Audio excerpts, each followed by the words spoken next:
여러분의 아이디가 무엇입니까? 네, 여러분의 아이디어, 한국말로 정체성. 쉽게 얘기해서 나는 누구이냐라는 것입니다. 여러분의 아이디, 여러분의 정체성. 그러면 여러분 막 지갑을 꺼내서 이제 내가 미국 시민인가, 한국 사람인가, 뭐 이제 찾아보시게 되겠죠. 그런데 그 아이디, 여러분 정체성이라고 생각하시는 이 아이디, 여러분 어떤 분이 박사를 학위를 받았습니다. 김 박사, 그죠? 김모 박사님이십니다. 그러면 이분에게 여러분 당신의 정체성은 뭡니까? 하니까 나는 박사요, 이렇게 얘기를 하시더라고요. 그런데 물론 한 부분, 일부분 될 수는 있습니다만 그게 그 사람의 전부를 얘기할까요? 결코 아니겠죠.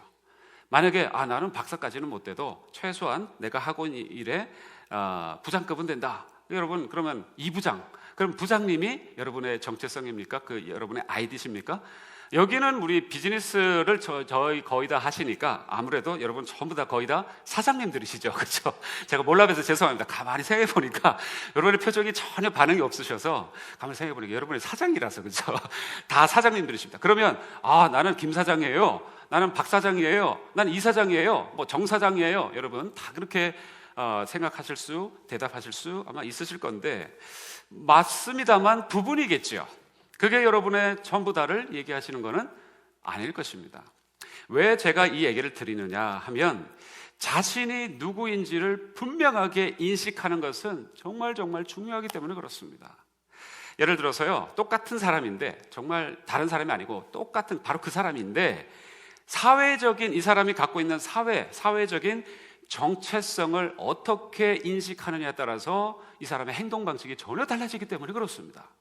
한 비근한 예를 하나 들어드리면 바로 예비군복을 입느냐 입지 않느냐에 따라서 남자들의 행동 방식이 전혀 달라진다는 사실 여러분 잘 아시죠? 그렇죠?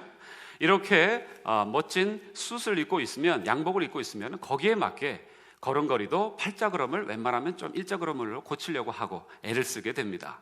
근데 예비군복, 소위 얘기하는 무슨 복이요?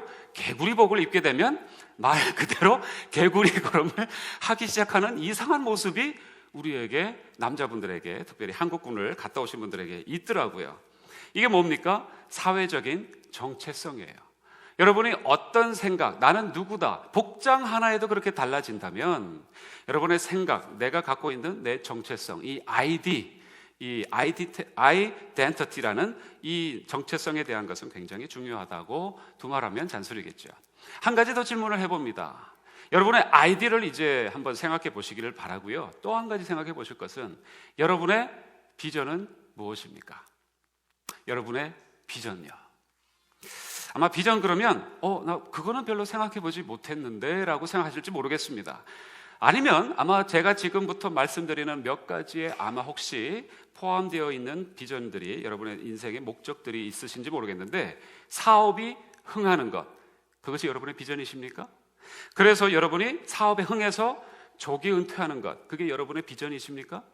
아니면 그렇게 사업에 흥해서 조기 은퇴를 해서 플로리다로 가서 희귀한, 제가 금요일에도 한번 예전에 말씀드렸듯이 플로리다로 가서 희귀한 조개 껍질을 모으는 그런 비전을 여러분 갖고 계십니까?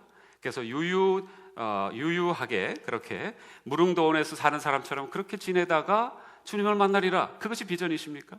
아니면 오늘 유럽에서는 열기구를 타고, 그죠? 큰 열기구 있지 않습니까? 이렇게 하늘 올라가는 열기구를 타고 내일에는 남태평양에서 산호초 사이를 헤엄치고 그 다음에 모레는 콜로라도로 다시 돌아와서 스키 타는 것이, 그렇게 유유자적하면서 보내는 것이 내 인생의 목적이다, 비전이다. 혹시 여러분 전 세계 유럽 하는 것 여러분 여기 비전으로 삼고 계신 분 계십니까? 다시 한번 질문 드립니다. 여러분의 비전이 무엇입니까? 처음부터 다시 질문을 드리죠. 두 가지입니다. 오늘 이것을 두 가지를 분명하게 얻고 가셔야 됩니다. 여러분의 아이디, 정체성은 뭡니까? 여러분 누굽니까? 여러분 누구세요? 그 다음에 나는 누구다라고 분명히 얘기할 수 있으십니까? 그 다음에 두 번째는 나는 이런 비전을 갖고 오늘도 힘들지만 살아가고 있습니다. 여러분 그렇게 생각하시는 비전이 있으십니까? 이게 왜 중요하느냐? 저는 뭐 특별하게 얘기를 안 드려도 잘 아실 겁니다. 이 아이덴티티, 정체성과 나는 누구이다라는 것과 비전, 나의 목표, 목적이라는 것, 이 사명이라는 것은 우리의 인생에 따라해보시죠, 견인차입니다. 견인차, 로코모티브예요. 이것이 앞에서 칙칙폭폭 하면서 끌고 가야 여러분의 삶이 의미가 있는 것이에요. 이 두 개는 우리 인생의 견인차이고, 이 가치와 의미를 우리 인생에 부여하는 것이 바로 이것입니다. 그런데 이게 없다면 내가 누구인지도 잘 모르겠고, 가만히 있어봐, 목사님 물으니까 한번 생각해 보는데 내가 누구더라? 내가 어느 동네에서 왔죠? 뭐 이러면은 여러분 이건 정말 문제죠. 그 다음에 이게 안 되면 제가 말씀드렸던 두 번째 질문도 대답을 여러분 사실은 할 수가 없습니다. 내가 누구인지도 모르는데 무슨 비전이 있겠습니까? 여러분, 이 아이덴티티, 이 정체성과 내가 누구인가와 내가 무슨 일을 해야 하는지의 이 비전과 사명은 하나로 묶여져 있습니다. 동전 양면과 같습니다. 그래서 오늘 저와 여러분이 내가 누구인지 그동안 알고 오셨던 분들도 계시겠고, 그렇다면 다시 한번 확인하시고 충만하게 가셔서 돌아가시길 바라고, 그 다음에 내가 누구인지를 조금 사뭇 헷갈려 하셨다면 오늘 그 혼동이 오히려 확신으로 바뀌시는 은혜가 있으시기를 축복합니다. 여러분, 하나님 안에서요, 특별히 내가 누구인지를 분명하게 알고 내 삶 가운데서 목숨을 걸고서라도 이건 지켜야 되고 해야 할 일, 비전이 확실하게 있는 사람들은 세상을 뒤집는 사람들인 줄로 믿습니다. 저 여러분 다 그렇게 되기를 축복합니다. 정말 축복합니다. 여러분, 그렇지 않으면 이런 얘기는 정말 하고 싶지 않은데 이런 얘기를 들을 수밖에 없어요.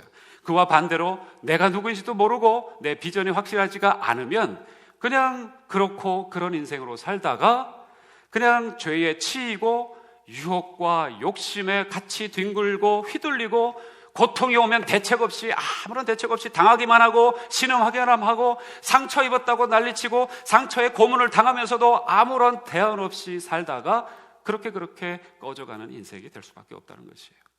여러분, 여기에 계신 어떤 분 한 분도, 저를 포함해서 어떤 한 분도 그렇게 되지 않기를 주님의 이름으로 간절히 사모하는 마음이 저에게 있습니다. 여러분, 성경에 보면 예수님께서 많은 말씀들을 하셨죠. 그런데 마지막 하신 말씀들이 굉장히 중요합니다. 왜 중요합니까? 유언이시니까 중요합니까? 마지막 말이니까, 유언과 같이 남기신 말이니까 일단 1차적으로 중요하겠지만 더 중요한 말씀, 더 중요한 의미가 있어요. 왜 중요한가? 예수님이 바로 저와 여러분에게 마지막에 요약 정리해서 이것만큼은 너희들이 누려야 되고 내가 일하고 있는 것이다 라고 말씀해 주시기 때문에 중요한 말씀들이 나옵니다. 그게 마태와 마가와 누가복음과 사도행전의 최소한 4군데에서 분명하게 여러 가지로 나옵니다. 여러분이 펜슬을 갖고 계시면 간단하게 적어 놓으시고 꼭 읽어보세요. 제가 거기에 설교 노트에 자세히 적을까 하다가 적지는 않았습니다만 마태복음 28장이 바로 그 내용입니다. 그 다음에 마태복음 16장의 내용도 그 내용입니다. 마태복음 16장이요. 그 다음에 누가복음 24장 47절에서 48절도 그 내용이 있습니다. 사도행전 1장 8절도 바로 그 내용 중에 하나입니다. 그런데 이 나오는 말씀들을 다 요약을 하면 2가지로 집약이 됩니다. 그 중에 하나만 살펴볼까요? 마가복음 16장 17절에서 18절 말씀입니다. 믿는 자들에게는 이런 표적이 따르리니 곧 저희가 내 이름으로 귀신을 쫓아내며 새 방언을 말하며 뱀을 집으며 무슨 독을 마실지라도 해를 받지 아니하며 병든 사람에게 손을 얹은즉 나으리라. 우리 주님의 말씀이십니다.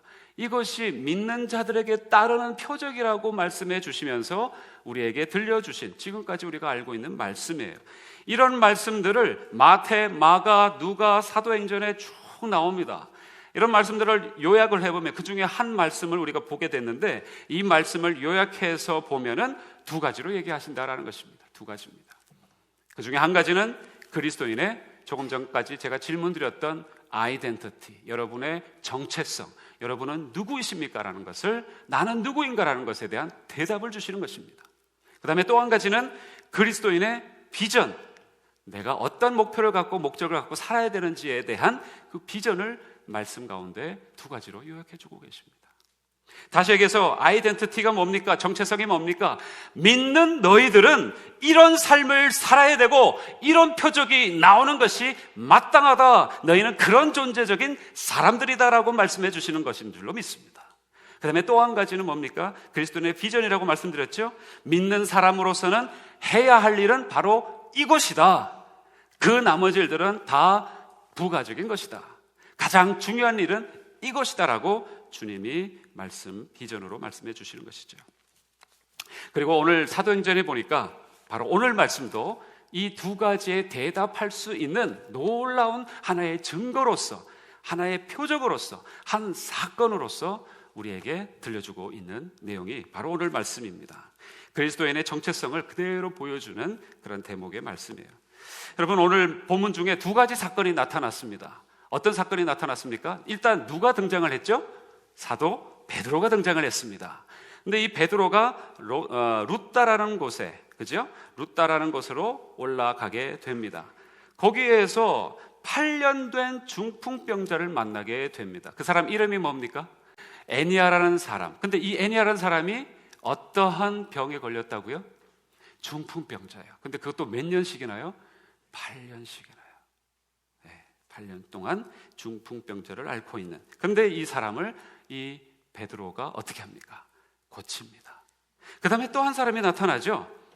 이름이 뭡니까? 여인인데 예수님의 제자라고 알려져 있는 여자 이름이 나타납니다. 누굽니까? 다비다, 또는 다른 말로 번역하면 도르가. 그렇죠? 여러분, 다비다 아마 많이 들어보셨을 겁니다. 도르가도 마찬가지고. 바로 그 여인이 여기 나오죠. 근데 이 사람이 어떻게 되었었다고요? 원래 죽었어요. 시체를 옥다락에다가 지금 올려놓은 상태입니다. 그래서 이제 이건 죽었고 이분 장사 지내야 되니까 이제 둘둘둘 말아서 이제 시체를 깨끗하게 닦고 이제 장지에 이제 가기 바로 직전에, 그럼 바로 그 상황 속에 있었는데 베드로가 주변에 있는 측근들이 오라고 해서 가서 만나고 살리는 그런 사건이 또 하나 일어나죠. 이 두 가지 사건을 오늘 성경에서 지금 보여주고 있습니다. 자, 이 두 가지 사건은요, 여러분 이렇게 생각하실 수 있습니다. 야, 베드로가 이러한 놀라운 일들을 행하셨구나. 여러분, 성경을 그렇게 보시면은 안 된다고 제가 말씀드렸죠. 성경을 맨날 이런 분이 역시 제자야, 하나님의 사람이야, 그러면서 여러분이 3인칭으로 보게 되면 그냥 그렇구나 하고 들어가는데 아무런 의미가 없습니다. 그러나 이 얘기는 어떤 얘기라고요? 바로 나의 얘기다. 이 지금 베드로니까 이렇게 사람을 살렸지 않느냐, 이야 대단한 사람이야, 그 다음 챕터로 넘어가면 아무런 은혜가 없습니다. 그러나 분명한 것은 베드로라서 이 무용담처럼 성경에 기록되어 있는 것이 아니라 믿는 자라면 우리에게도 이러한 일이 일어날 수 있다. 할렐루야. 그걸 가지고 성경이 기록하고 있다는 것입니다. 그리스도인 중에 한 사람이기 때문에, 베드로라서 대사도라서 이런 일이 일어난 것이 아니라 그리스도인이기 때문에 그 중에 한 사람으로서 이 사람에게 이런 일이 펼쳐졌다라는 것이에요. 그리고 이 사람이 한 일은 기이한 일들 중에 한 가지, 기적 중에 기적, 이 땅에서 그 인생이 정말 인생 속에서 한번 있을까 말까 하는 일이 아니라 그리스도인이라면 또 그리스도인이 해야 할 마땅한 일로서 이 일이 벌어졌다라는 것입니다. 저는 그렇게 믿습니다. 여러분, 오늘 이 시간에 이 말씀을 묵상하면서 우리가 분명히 보아야 할 한 가지 사실은 바로 우리의 정체성입니다. 내가 누구냐 이 말이죠. 여러분, 거의 주 7일 가깝게 일을 하시면서 거의 365일 동안 별로 며칠 쉬지도 않으시면서 열심히 불철주에 애쓰시는데 정말 매번마다 저는 중보하면서 기도하면서 드는 느낌은, 여러분은 누구이십니까? 라는 질문을 드리고 싶었습니다. 여러분, 왜 그렇게 열심히 일을 하시죠? 그리고 왜 그렇게 여러분이 지금까지 애쓰고 정말 이렇게 이루어야 되고 저거 해야 되고 해야 되는 그 일이 왜 어떤 근거에서 나온 생각이시냐라는 것을 성경이 오늘 질문하고 계시기 때문에 저도 질문하지 않을 수가 없습니다. 우리는 어떤 사람들입니까? 저를 한번 보십시오. 우리는 어떤 사람들입니까? 우리는 어떤 사람들이 또한 되어야 합니까? 아니, 이미 어떤 사람들인데 혹시나 우리가 잊어버리고 있는 것은 무엇이냐라는 것이죠. 여러분, 이것이 분명하지 않으면 이 세상에서 주님의 약속하신 것을 제대로 누리고 살 수가 없습니다.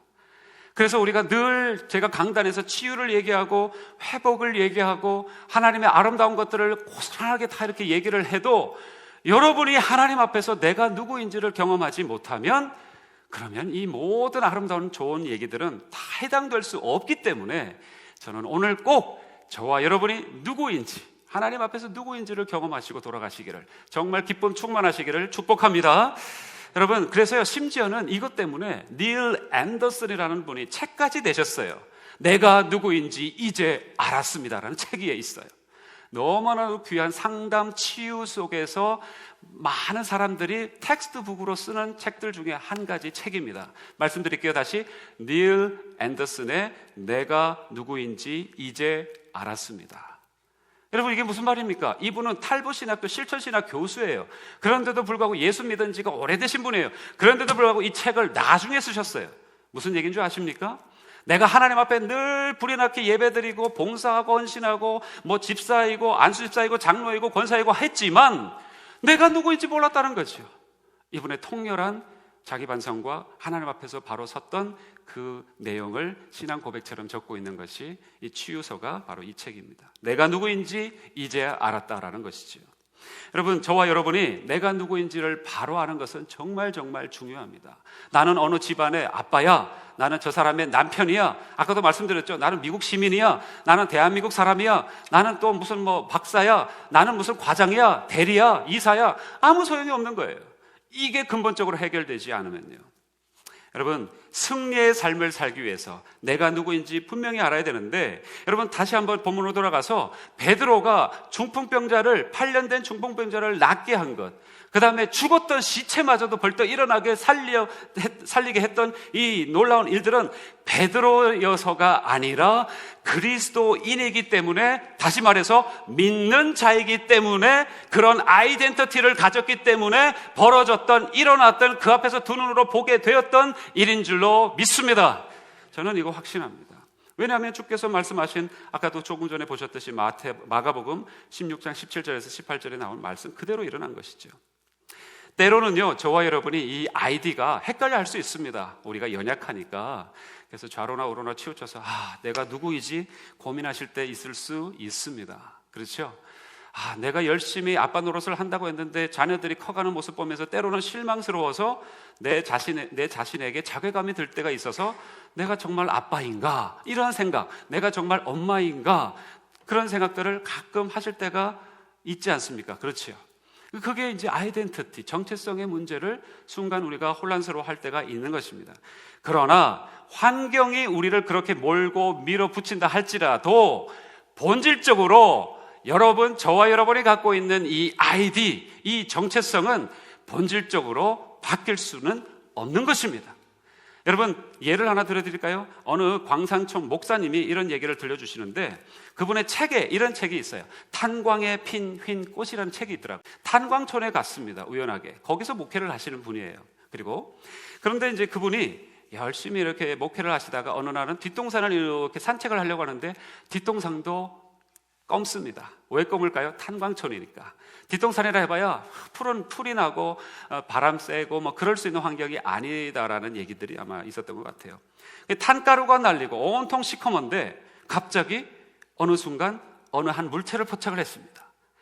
가까이 가서 보니까 흰 꽃이 그 탄가루에 묻혀서 이렇게 쓰러져 있었어요. 그래서 탄가루를 떨어내고 그 꽃을 이렇게 다시 고추 세워줬습니다. 그 꽃을 보면서 이분이 깨달은 게 있어요. 이 온통 시커멓게 검게 짓눌려 있는 이 세상처럼 보이는데, 그런데도 불구하고 이 꽃은 여전히 희구나. 그걸 통해서요, 그리스도인은 이 온통 시커먼 탄광촌과 같은 세상 속에 살아가지만, 때로는 그래서 그 검은 가루에 짓눌려서 나도 검은가라고 생각했을지 모르겠지만, 그러나 그 꽃은 그 탄가루만 걷어내니까 원래 휘고 아름답게 자태를 드러내더라는 것을 다시 한번 그걸 보면서, 그리스도인이 이렇구나, 정말 그리스도인의 정체성이 바로 이거구나, 정말 아무리 세상에서 어두워지고 또 어두운 세상에서 탄가루가 묻힌다 할지라도 때로는 우리도 혼동스러워 할지라도 이러한 흰 꽃과 같은 존재구나. 할렐루야. 저는 그래서 여러분에게 소망이 있다고 믿어요. 그리고 탄가루가 때로는 묻힐 수가 있습니다. 탄가루가 때로는 우리에게 묻힐 수 있습니다. 그러나 때마다 하나님께서 그 탄가루를 아까 그 시인처럼, 그 목사님처럼 떨어주시고, 너는 내가 이 땅에, 척박한 땅에 심겨놓은 흰 꽃과 같은 존재야. 할렐루야. 그렇게 저와 여러분을 보시는 줄 믿어요. 그래서 오늘 이 그리스도인의 정체성이 도대체 무엇이냐, 구체적으로 무엇이냐, 세 가지로 오늘 말씀 속에서 보기를 원합니다. 따라해 보시죠. 죄와 싸우는 자. 할렐루야, 아멘. 우리는 누구라고요? 죄와 싸우는 자입니다. 여러분, 베드로가 중풍자를 고치고 죽은 다비다를 살리는 것, 엄청난 기적입니다. 지금도 저는 기도하면 이런 일들 일어난다고 믿습니다. 얼마든지 중풍병자도 낫게 하고 죽은 자도 벌떡 일어나게 하는 놀라운 기적이 믿는 자의 정체성을 가지고 있는 사람으로서 우리가 요구하면 하나님 앞에서 보여주실 수 있다. 할렐루야. 경험할 수 있다. 할렐루야. 네. 기도해도 근데 왜 아멘을 적게 하는지 제가 압니다. 기도해봤는데요, 안 됐디다. 그거지 않습니까? 그렇죠? 저도 한번, 목사님 안 계실 때 나도 한번 으랴차차차 한번 해볼까 해서 주여 하면서 했는데 내 손만 떨리지. 중풍병은 나가긴 그냥 내 손만 떨리지. 안 나갑디다라는 생각들. 안 그럴 때도 있습니다. 기도해도 응답되지 않을 수도 있습니다. 않을 때도 있습니다. 세상을 떠나거나 고통이 여전히 그대로 있을 수도 있습니다. 죽은 사람 좀 살려주십시오 하면서 막 중병에 걸리신 분을 보고 열심히 기도했는데, 특별히 저 같은 경우 얼마나 황당할까요? 목사님이 기도하시면 분명히 살아날 줄로 믿습니다 이러고 저한테 기도 부탁을 하는데 저는 정말 두렵고 떨립니다. 그런데도 돌아가시는 분이 있습니까? 없습니까? 있죠. 그럼 뭐예요 그러면? 제가 가짜 기도한 겁니까? 기도에 영빨이 좀 딸린 것입니까? 아니면 제가 가짜입니까? 뭐예요? 여러분이 열심히 그렇게 기도할 때도 있었는데 응답받지 못한 적이 있었기 때문에 지금도 이런 일이 일어날 수 있다 하니까 다른 사람에게는 일어나겠지요. 저에게는 잘 모르겠습니다. 이런 생각하는지 모르겠습니다. 그러나 분명한 것 말씀드릴게요. 진실하지 않아서 기도 응답 받지 못한 것 아닙니다. 여러분이 가짜라서 기도 응답 받지 못한 것 아닙니다. 여러분의 아이덴티티, 나의 정체성은요, 그러면 기도 응답 받아서 그 사람이 벌떡 일어나면 나 그리스도인이구나, 아니란 말이죠. 중요한 것은 그 아이덴티티, 저와 여러분의 그 아이디는, 정체성은, 내가 그리스도인이라는 것은 결과에 있지 아니하고 그것을 바라보는 태도에 있는 줄로 믿습니다. 여러분, 기도해도 결과가 드러나지 않을 수 있습니다. 아무 일도 벌어지지 않는 것처럼 보일 수 있습니다. 그러나 그 죄를 향해서, 그 죽음의 공포의 세력을 향해서 끝까지 피를 흘리도록 싸우는 태도를 갖고 있는 사람들이 하나님의 사람들인 줄로 믿습니다. 여러분, 이것을 회복하셔야 돼요. 아직까지 몇 번 기도해보고 나는 아닌가요? 나는 가짜인가? 짝퉁인가? 나 중국산인가? 아니에요. 여러분은 하나님의 사람들이십니다. 그러나 여러분들의 태도가 잘못됐던 거예요. 내가 해봤는데 안 됩디다. 해보지도 않고, 몇 번 해보지도 않고 그렇게 얘기하실 수가 있습니까? 여러분, 어떤 분이 그러시는데요, 목사님이 그러시는데, 성경을 읽다가 저도 그 말씀이 얼마나 감동이 됐는지 모릅니다. 말씀을 읽다 보면 설교를 하긴 해야 되는데 무슨 말씀을 전해야 될까 도통 생각이 안 날 때가 있습니다. 당황스럽습니다. 정말 힘듭니다. 그런데 선배 목사님이, 홍정길 목사님, 그런 얘기, 저하고 직접적인 선배는 아니십니다만 한참 대선배님이시죠. 그분이 이런 얘기 하시더라고요. 성경을 한 30번 이상 읽어봐. 30번 정도 읽다 보면 한 번 읽어가지고 되겠어?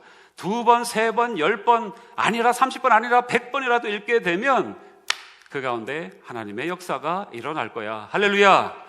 여러분, 근데 한 번도 제대로 읽지 않고 뭘 우리가 하나님의 말씀 어렵다, 힘들다, 이해가 안 된다, 옛날 얘기 같다. 여러분, 더 이상 그런 얘기 하시지 마십시오. 말씀을 최소한 10번 이상 읽어보세요. 하나님이 정말 긍휼히 여기시고 하늘을 가르시고 빛을 비춰주실 줄 믿습니다. 이게 성령의 일루미네이션, 조명이에요. 여러분, 심지어는요, 갑자기 그 생각이 들어서 이 얘기도 드립니다. 어떤 분이 정말 믿잖아요. 저 사람만 없으면 내가 신앙생활 제대로 하겠어. 혹시 그런 분들 계십니까? 내가 저 사람만 없으면 내가 얼마나 두 다리 쫙 펴고 이렇게 편안하게 내 인생을 좀 살까? 그런 사람들 있습니까? 없습니까? 있습니다. 그렇죠? 그런데요, 그때마다 여러분이 기도하십니까? 기도 잘 안 하잖아요. 왜요? 기도하셔도 그 인생 그냥 빨리 종지부를 좀 찍어주십시오. 오히려 그런 식으로 기도할 수가 있죠. 그러나 한번 오늘 이후로부터 저도 포함해서 그렇게 한번 해봅시다. 100번 이상 여러분 기도하실 때 그 사람 이름을 세자를 집어넣어서 뭐뭐뭐씨, 홍길동 같으면 나는 홍길동을 사랑합니다. 나는 홍길동을 사랑합니다. 나는 홍길동을 사랑합니다. 100번 해보세요. 100번 하지 않고 저한테 와서 그 집사님 좀 힘듭디다. 저는 그런 얘기 이제 듣지 않으려고 합니다. 여러분 100번 한번 해보실 수 있기를 주님의 이름으로 축복합니다. 여러분 100번 쉽지 않죠. 미워 죽겠는데 무슨 기도를 그렇게 해요. 3번 10번 하기도 힘든데요. 그런데 해보시면 하나님이 긍휼한 마음을 여러분에게 그 사랑을 주신다니까요. 그러면은요, 예전에는요, 별것도 아닌 것 같고, 이래서 믿고 저래서 믿고, 이렇게 다 미운 투성이었는데, 이제는 이래도 예뻐 보이고, 저래도 예뻐 보인답니다. 할렐루야. 네, 이런 은혜가 있으시기를 정말 축복해요. 그게 뭐예요? 그리스도인들이 바른 정체성을 갖고, 결과에 연연하지 않고, 그것을 죄와 싸우는 그 태도, 이것이 저와 여러분에게 온전하게 회복되시기를 우리 주 예수 그리스도의 이름으로 다시 한번 축원드립니다. 여러분, 왜냐하면 이 중풍병자가 지금 몇 년 동안 중풍을 이렇게 힘들어하고 있었다고 얘기합니까? 8년 동안이요. 그런데 아무도 8년 동안 중풍병자의 이 중풍을 낫게 하려고 시도조차 하지 않았다는 것입니다. 그냥 저 사람 저렇게 살다가 죽는 인생이라고 생각했던 것이죠. 여러분 주변의 인생들 보시게 되면, 우리 성도들 가운데도 보게 되면 때로는 어려워하는 분들 계시지 않습니까? 그러면 여러분 sin fight 하셔야 됩니다. 기도하셔야 합니다. 중보하셔야 합니다. 그런데 왜 저래 이러고는 혀끝만 차고 끝나시면 여러분은 믿음을 발휘하지 못하시는 겁니다. 오늘 이후로 누구를 보시든지 우리 죄와 함께 싸워 이깁시다라고 축복해 주시고 우리 파이터가 됩시다라고 정말 파이팅 하시는 은혜가 있으시기를 축복합니다. 죽은 자가, 중풍병자는 그렇다 치고 죽은 자가 있습니다. 여러분 죽었으면 이제는 이거 끝났네, 여러분 그러시죠? 그런데 놀라운 일이 있습니다. 죄가 덮쳐오면 사람들이 신음도 합니다. 두려워도 합니다. 분노도 합니다. 절망도 합니다. 그러나 죄와 끝까지 마주쳐서 싸우려고 하는 사람들이 없어요. 특별히 이 아픔 정도는 모르겠는데 죽음 앞에서는 꼼짝달싹도 못하는 우리의 모습을 봅니다. 그러나 죽음조차도 우리를 이길 수가 없다는 사실 기억하실 수 있기를 바랍니다. 두 번째로는요, 제가 그냥 대신 말씀드립니다. 첫 번째는 죄와 싸우는 자라고 했습니다. 두 번째는 죄와 어둠에 대해서 명령할 수 있는 권세와 능력을 가진 자다라는 것입니다. 정말 선포하셔야 돼요. 여러분 그 이후의 부분은 하나님께 맡기십시오. 그리고 내 삶 속에서 하나님이 주신 이 특권은 사용하실 수 있기를 바랍니다. 자, 한 가지만 더 나누고 말씀을 맺을까 합니다. 세 번째는요, 뭡니까? 우리의 정체성. 자, 영어로 써서 좀 죄송한데요, 예수 카피입니다. 예수님 그대로 똑같은 카피. 자, 우리의 정체성이에요. 다른 말로 하면은요, 이것을 작은 예수라고 하죠. 저와 여러분은 작은 예수로 우리 주님께서, 하나님께서 불러주신 줄로 믿습니다. 이것이 우리의 정체성이에요. 이것이 우리의 아이디입니다. 베드로가 중풍병자를 향해서 뭐라고 얘기합니까? 중풍병자를 향해서 하는 얘기가 있죠. 오늘 34절을 한번 보시기 바랍니다. 34절요. 34절에 제가 대독합니다. 베드로가 가로되 에니야야, 예수 그리스도께서 너를 낫게 하시니 일어나 네 자리를 정돈하라 라고 얘기를 합니다. 근데 여러분, 이 말이 어디서 많이 들어본 듯한 얘기 같지 않습니까? 주님이 예전에 살아생전에 공생애 때에 많은 중풍병자들을 이렇게 말씀하시면서 낫게 하셨어요. 베드로가 그대로 따라한 거예요. 단 한 가지 앞에 플러스가 돼 있죠. 뭐라고 얘기합니까? 자기 힘으로는 그렇게 얘기하지 않고 뭐라고 얘기합니까? 예수 그리스도께서 너를 낫게 하시니 하면서 그 다음에 예수님이 하셨던 말을 그대로 차용합니다. 이겁니다. 그 다음에 죽은 다비다를 향해서 뭐라고 얘기하죠? 다비다야, 어떻게 해요? 일어나라. 여러분, 이분이 얘기한 이 얘기가 타비다 쿠미라고 원문에 적혀 있습니다. 다비다 쿠미? 어디서 많이 들어본 것 같지 않습니까? 여러분, 회당장 딸, 그죠? 살리실 때에 뭡니까? 어떻게 하셨죠? 예수님이 달리다 쿰. 똑같은 거예요. 예수님이 하신 말씀을 그대로 사용하신 거예요. 달리다 소녀야 쿰, 일어나라. 제가 예전에 이 설교를 한번 한 적이 있습니다. 그래서 이런 말을 우리가 늘 상황 속에서, 삶 속에서 선포하라고 제가 말씀드렸습니다. 잊어버리셨죠? 오늘 이후로 그렇게 얘기하실 수 있기를 바랍니다. 한번 따라해 보시죠. 달리다 쿰, 그래가지고는 일어나지 않습니다. 더 세게 하셔야 됩니다. 달리다! 콤! 정말 일어나시는, 영적으로 갱생하시는 은혜가 있으실 줄로 믿습니다. 여러분 그렇게 선포해 보십시오. 그럴 때에 주님만을 바라보면서 선포할 때에 예수님이 느껴지기 시작하실 겁니다. 주님의 마음이 느껴지실 거예요. 그 말씀과 그 감정과 그 가치관과 그 능력이 느껴지기 시작하실 겁니다. 그래서 여러분이 선포하면 이것이 그리스도인이구나, 이것이 내 정체성이구나 라는 것을 그때야 깨닫게 되고, 그리고 비전이 생겨나게 되는 것입니다. 예수님이 우리의 아이덴티티, 우리의 정체성이기 때문에 그렇습니다. 찬양하며 주님을 예배할 때 하늘 가득한 주의 영광 보리라. 나를 통하여 나의 입술을 인하여 주의 이름 높임을 받으소서.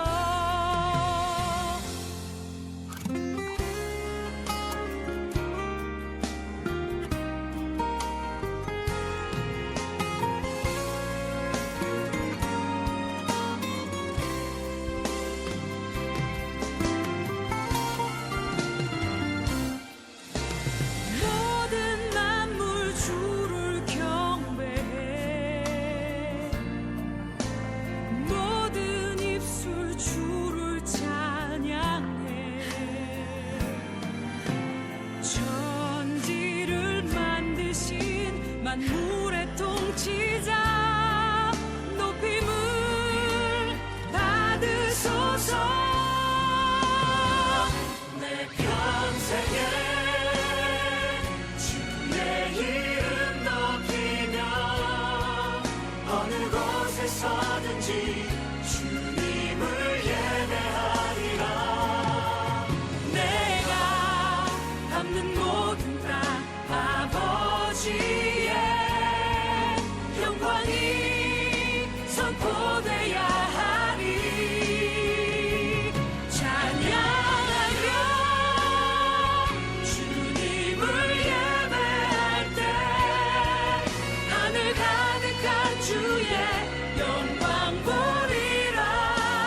나를 통하여 나의 입술을 인하여 주의 이름 높임을 받으소서.